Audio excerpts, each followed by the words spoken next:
Moving on to the signature spells. So we'll go back to the top again. The first one we're having a look at here is Danger Zone. Reaction for Rumble, repeat, and give your max +1 this turn. My initial impressions of this card is that it is slightly stronger than the Siphon Power that we've seen for Victor.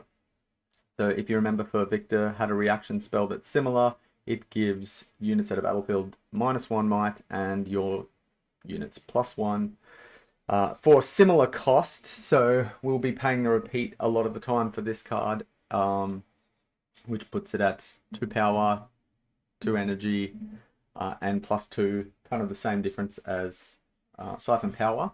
The difference here is that it gives it to all of your mechs, so it doesn't matter which battlefield they're on, you'll get this benefit. Typically in base before you push in, or on defense on both battlefields, which makes this a little bit stronger. The downside to it is that the card pool at the moment doesn't support making this powerful, because at least Victor has a lot of cheap recruits and recruit makers, including the legend, whereas at the moment we don't have many cheap mechs. So the value that we get from this card is limited by the types of mechs that we can make. I think in future sets, when we get a lot of little 1/1 or 1 might mechs, this card will be much stronger. But right now, it's even Siphon Power doesn't really see much play, so I wouldn't expect this one to see much play either in the current set. So I'm going to give this a B-. It's got potential, but right now it's a no-go, I don't think. The next card that we have is Relentless Pursuit. This is Lucian's signature spell. Move a friendly unit. You can attach equipment with the same controller to it. This turn that unit has, when I conquer, you may move me to base. So this is a super strong card, actually, and I think it's going to be the thing that makes or breaks Lucian. It's one of the surprise defense cards, so we can move a friendly unit into a battlefield on your opponent's turn to either conquer or surprise defense here. But it has the bonus of if you score on that battlefield when you move it in, it also gets retreated back to base, so it doesn't leave it exposed for another crackback by your opponent. So similarly priced to like things like Ride the Wind, and the fact that it can move in an equipment as well can make all the difference. So Lucian now gets to play a Ride the Wind type card, which can fix point parity issues and stuff like that. I reckon this card's really, really strong. I'm going to give this an A. It's definitely going to see play for all those Lucian players. You pretty much want to run 3 of these, I think. So this gets an A. The next card is Spinning Axe, Draven signature. Reaction / quick draw equipment. +3. Temporary, if this is unattached, kill it at the beginning of its controller's beginning phase.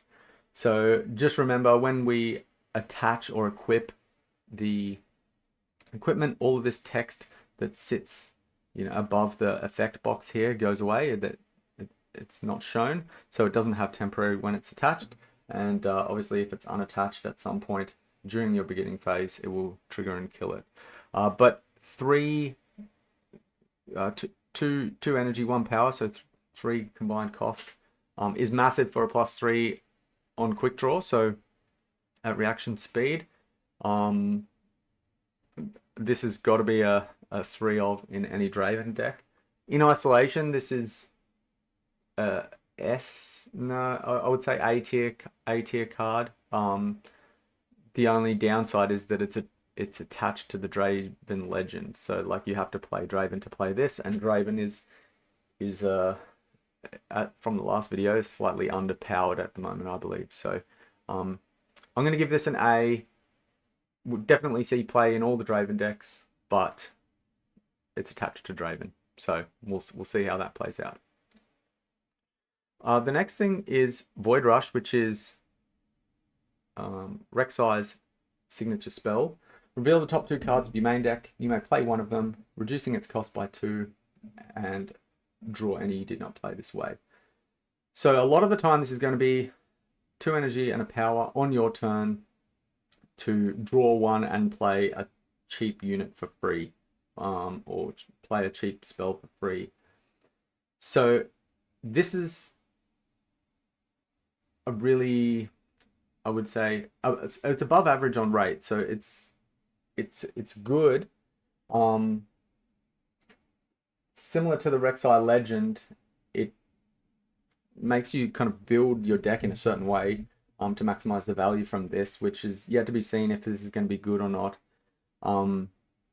I like that it's a very synergistic deck, so the Rexile Legend and some of the spells and stuff where you get all the reveal synergies, like the add 2 energy to your mana pool, or add 2 energy to your resource pool, or reduce cost, and that kind of thing is really cool to see.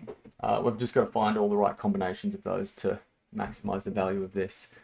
It would be a lot stronger if this was a action or reaction type card. The fact that you have to play it on your turn without knowing what's on top can sometimes lead to some weird situations where you cannot get really good value out of this, and then it just puts you behind. So it's a bit of a double-edged sword.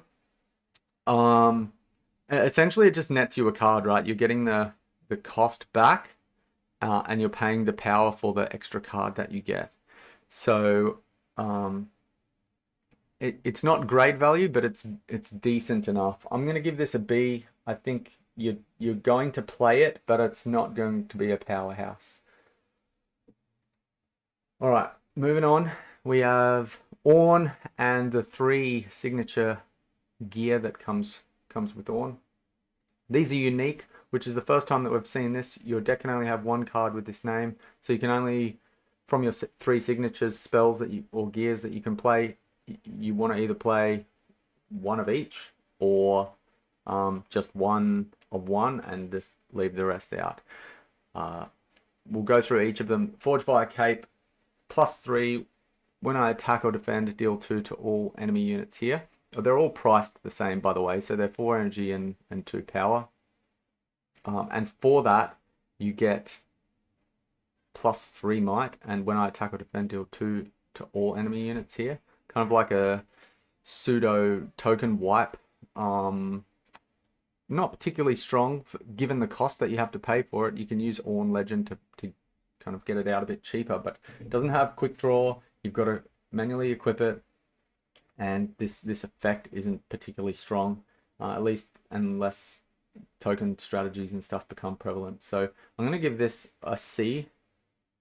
I don't think it's going to see much play, at least in the current card pool. Similarly, Death Crown does a similar sort of thing, but your spells and abilities deal 3 bonus damage. I'm going to give this one a C as well, for the same reason. It's very highly costed to get it out, and there's not that many damage spells in blue or green at the moment. So there's the new 3 damage, get a gold token one, and there's Bellows as well. So this is huge with Bellows. Like, you can get 6 damage spread across 3 units, or even more. So it turns Bellows into like pseudo Cathian Rain. So it's really strong with that. But just the setup cost of 4 energy, 2 power, equip. Yeah, I think it's a lot of work to get through to get to that point. But who knows? We might see it as a spike in Death Crown decks. This last one, Australia's, is probably the better of the 3 that I can see. Units have ganking. The units at the same place with the Australias have ganking. But the key thing here is that when you play it, it readies all your units. So you can slam this on turn 4 and or turn 2, as early as turn 2, but you can use it to ready your units and retreat them back off battlefields. So you get some value the turn you play it before you equip, and you don't have any sort of setup costs to move in and stuff. So I think this card has potential. I think long term, the Death Cap and Forge Fire Cape are probably better, but as the card pool stands right now, Australia's is the better of the 3, but I'm still going to give this a C. It doesn't have the card pool to support it, and I don't think we'll see much play of either of these outside of some unique kind of bellows combo death crown shenanigans going on. Alright, on to Jack's signature spell, Counter-Strike. Reaction, choose a unit. The next time that unit will be dealt damage, prevent it and draw one. Now, the way this works in combat, if you don't know, is that all units deal the combat damage at the same time. So it will prevent all of the damage dealt in that combat if Jax is your only unit there. Or sorry, the unit that you're targeting with Counter-Strike is the only unit at that battlefield. So it's a really cool kind of fog effect that can just nullify a combat and draw you a card off the back of it. We'll see how this goes. It looks like it's a really good card in those kind of hold and protect the leader type strategies. If you're first on battlefield and you want to just hold it and ride out all the points, this will be a really cool card. Definitely it's going to see some play. It's got a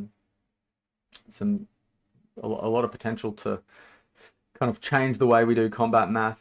So I'm going to give it a B+, and we'll definitely see it.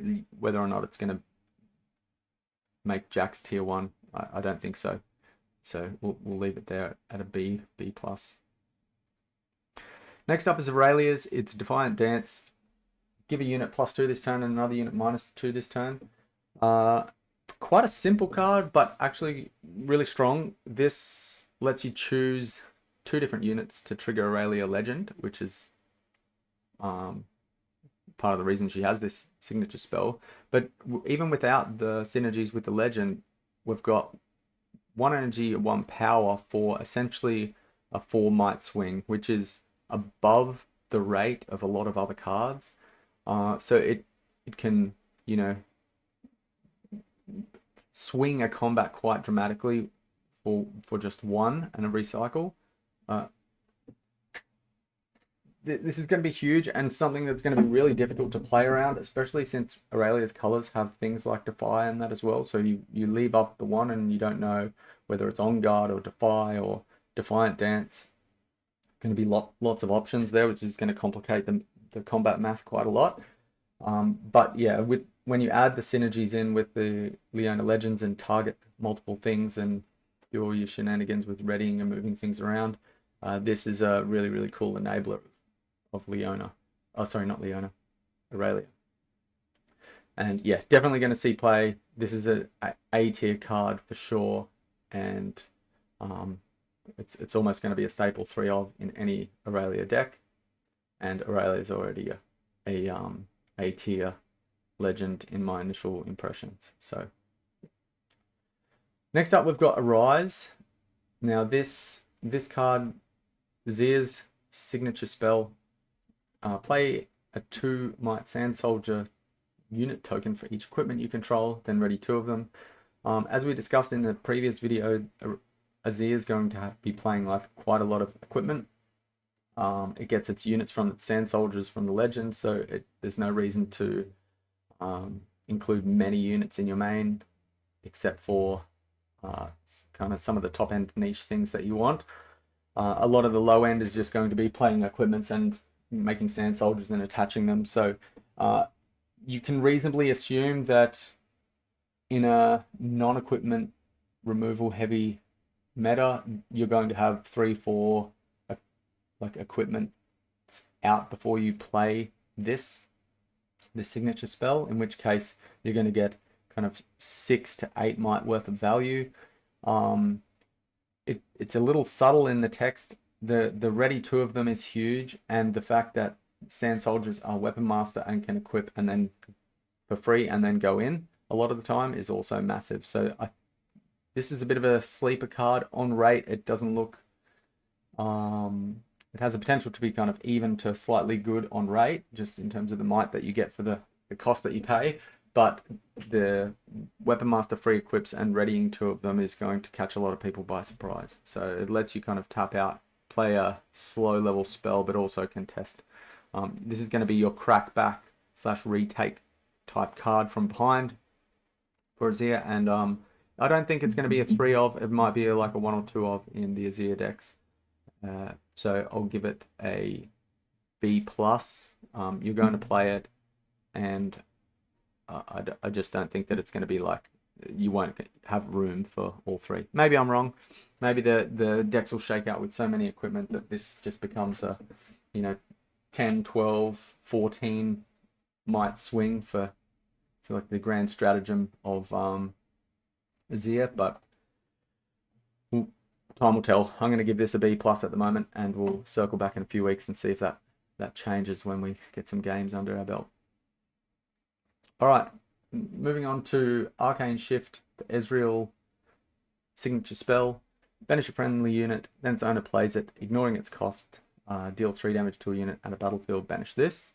This is a 1 energy cheaper version of the Portal Recall, and so it's already improving a previous card by a little bit. Double-edged sword here with the deal 3 to an enemy unit at a battlefield, so that it's an upside for sure. You can deal 3 extra damage from this over the Portal Rescue, so massive improvement there. Downside is that you need a target in order to play this. You can play Portal Rescue whenever you want.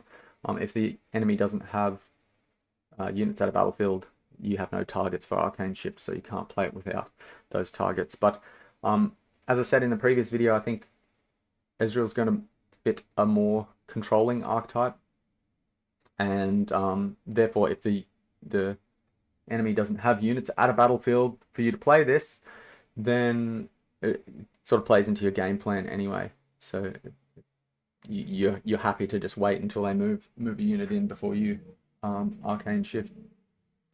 The targets for Arcane Shift can be wide and varied, everything from like Ezreal champ unit, which lets you kind of discard a card, draw 2, and get some value that way, to Fizz, getting back stuff from your trash and playing that, to things like Mind Splitter and stuff where you can attack the enemy's hand or the opponent's hand.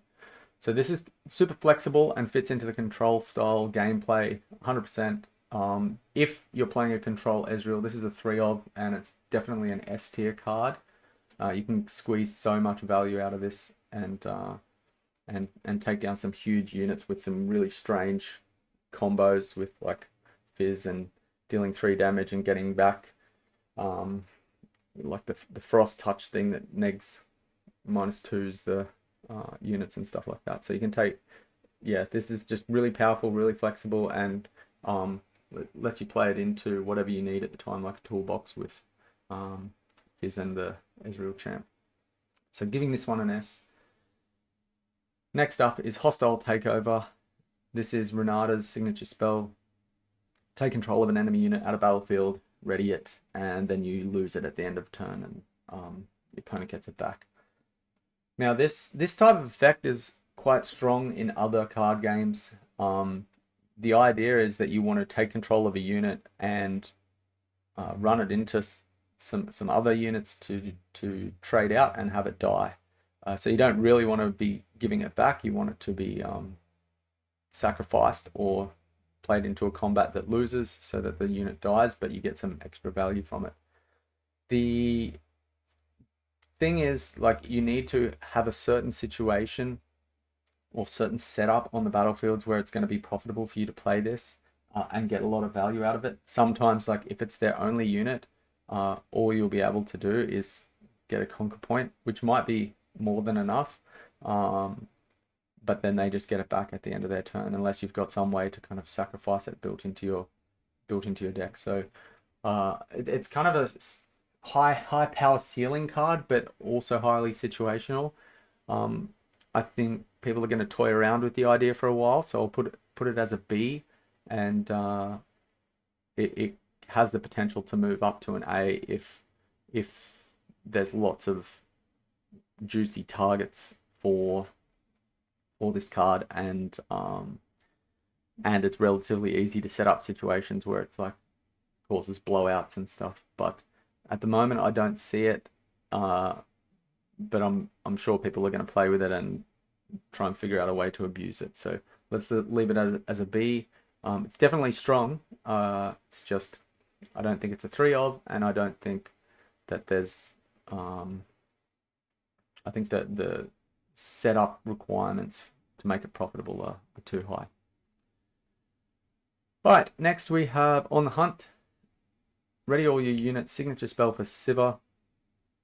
This one's deceptive. Initially, a 2 power cost, 1 energy cost spell seems a little bit expensive. It just depends on how you build Siva and how you set up the turn that you're going to play this. You can, bring stuff back off battlefields, ready your units, and then go into the other battlefield. So you can use it kind of like a retreat, not a retreat, like a fight or flight your own unit or something like that, or multiple units. Are you going to get huge amount of value from being able to ready your units? I don't know. My initial impressions is that it's no. So I'm going to give this a B minus. If you know that there's some crazy combo with this, let me know in the comments, because I'm keen to hear it. I just can't see at the moment what extra value you're going to get from playing this that's worth a card and 2 power. So yeah, B minus. We'll leave it there. All right, the last signature card is Riposte. The signature card for Fiora. Choose a friendly unit and a spell, counter that spell, and give the unit plus might equal to that spell's energy cost this turn. So as long as you've got a unit on the battlefield, this essentially is a cheaper wind wall. You can use it as just a straight up counter spell, which is huge. So wind wall already sees some play, but being able to play like a control style late game with a semi-aggressive deck like Fiora is massive. And I think the plus might is going to cause some blowouts. It also plays into the Fiora legend ability, which is like when units become mighty. So you can, kind of counter a spell that the opponent plays, and then trigger your legend when a unit becomes mighty due to the plus might that this spell gives. So yeah, I think this is definitely going to see play. It's a B plus to A minus type card. It's very, very strong. It's a combat trick, but it's also just a flat out counter spell. So it's kind of like a dual purpose thing. And yeah, I'm sure it's going to see play.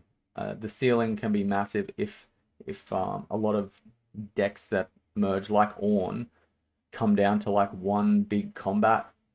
I think this has the potential to kind of turn the tide in those matchups, but yeah, we'll see. We'll leave this as a B plus, A minus, and that is all of the signature spells. So let me know what you think. Let me know if you agree with my assessment, and I'll catch you in the next one.